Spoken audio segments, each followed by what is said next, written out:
You know, I'm a really lucky guy. In so many ways it's not funny. Especially because as a journo, I can pretty much ring anyone up and get to try something just for the hell of it. And for me, this is like full circle, because in 1975, I bought an XT500 Yami, which was probably the first real adventure bike to some degree, you know? It was off-road, road, all the rest of it. It made a whole 30 horsepower and it weighed about 160 kilograms. And here we are in 2021 and it's become a super adventure, and it's a KTM and it's a 1290 cc's that is. This is the bike everyone's been talking about. Why? Because it makes 160 horsepower. So, you know, if you're sitting there thinking, oh, I'll just break out the R1 Yami and go for a bit of a spin, watch out, because your mate on the KTM could be right on your backside. In fact, if he's a good rider, he'll be in front. It took me quite a few hundreds of Ks, probably about 600, before I'd even roughly worked out half the things this can do.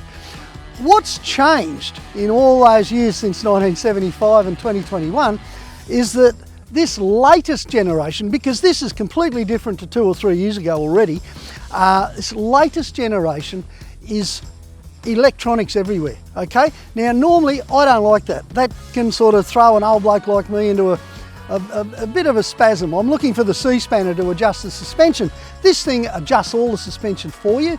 You can adjust the braking rates, the clutch slipping rates, you can shiftless change, 6 speeds, 160 horsepower. Did I mention 160 horsepower? That's at 9,000 revs, but it just makes it crisp from 3 grand up. What it means is that these modes, these off-road modes, these rain modes, sports mode, comfort mode, whatever mode, actually works for the first time to some degree as far as I'm concerned, because everything is modulated. So when you're in comfort mode, off you go, you can do a 1000k day.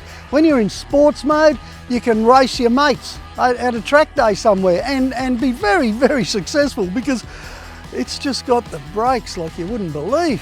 One last thing about that, when you see the size of these things and you see the length of these legs, you think, uh-oh, that's not going to work. Well, first of all, I could lower the rear just electronically.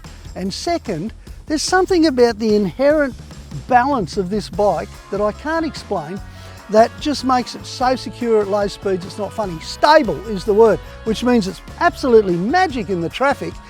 Read all about it in Australian Motorcycle News, AMCN. I'm going to do an old guy review on the new and latest boy on the block. 33 grand sitting there with its special exhaust and some extra electronics. Is it worth it? Yes, because of all those modes, you're actually getting half a dozen bikes, not one. All right, I'll see you in AMCN.